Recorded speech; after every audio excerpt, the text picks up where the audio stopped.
at this point, they're probably starting to train with some adults. Yeah, yeah. You know, and like, I know They you'd train with be damned. adults, Yeah, man. I know you'd be damned before something happened to them. Sure, I know that, you know? So like, for me, that brings me such a sense of peace to bring her into this place. And so for, like I said, for any women out there, I think jiu-jitsu is for everyone, but it's not for everyone everywhere, right? Like some gyms are like the place that you can get everything you want, and it's going to be safe and clean. That's another one that's important. But like there's other gyms where like it's pohada all day, and trust me, I'm on board. Like pohada day and night, I'm on board with that. But I don't know if I want that for my wife, you know. And we have full-time jobs now. Like I have a life, I have a living. Yeah. This is a part of my life, a huge part. But I'm not the helps one in your life, but you don't need to be, you know. I'm not the one walking around hurt all day. Exactly. I'm already hurt all day. You know, like I've had my injuries, I've had all this stuff. Yeah. But at a place like Legacy, I know that the training is good, it's safe, the sense of community is unreal.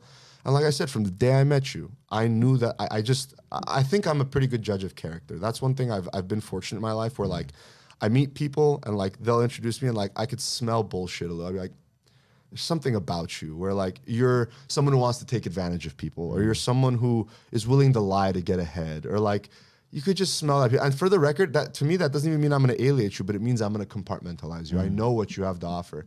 The day I met you, I knew that like to you, this place is a passion. This place is something that you want it to be a reflection of yourself. It's not about, I want to have just a successful gym that makes me money. You could do that and you'd never need to be here. You could leave now. You have black belts that run the classes. You have tremendous coaches. You have a staff that runs this place.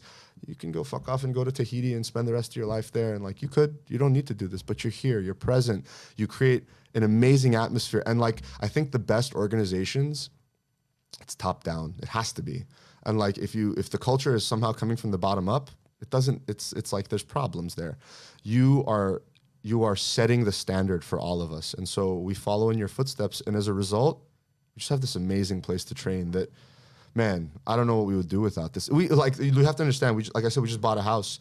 The first thing we do when we tried to buy a house through COVID for 3 years, the first thing we would do is like, all right, how many miles is it to Legacy? Nah, that's too far. We can't do that. You know, it's like order of operations, places I spend the most time. Work, my house. You break it down. Here. So like I need to apply a value system. I need to assign weight to that. And to that end, actually, I heard that's what it is. So we'll be training forever. You know, like this is going to be our lives forever. I can't wait when I have kids. I dream. That's another thing. Like this is probably a bit of trauma that I'm dealing with, but like my kids will be monsters. Not monsters is the wrong word. Monsters on the mats. They will be tremendously skilled because being bullied is something that it sucks, man. Like it's.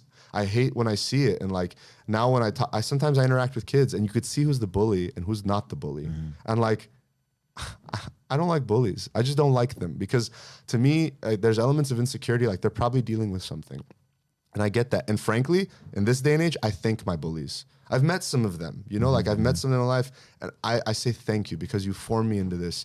They don't bully me anymore. You know, like they did what they did back then for their own issues, and fortunately, I had the fortitude to survive that. And fortunately, because it took you down this path. Exactly, you wouldn't have found it. It framed my neurochemistry, right? Like it framed the way I think about. You had things. a need, and you found a solution. I don't think I would if I grew up being the tallest kid in class. Was I going to go learn jiu-jitsu? Why would I need to?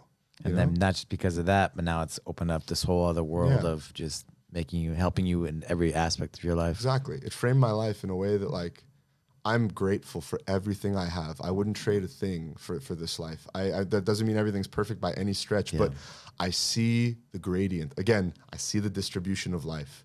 Am I at like 4 standard deviations off the mean? In a lot of ways, I'm better than that. In a lot of ways, I'm better than that.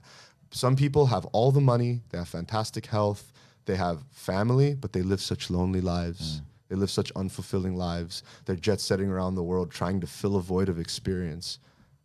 I don't have that problem. I have so many people in my life that I love and I care for. Richness, huh? Like Bob Marley, it says about money, but it's like your quality of life. And to that end, I have more wealth than almost anybody I know.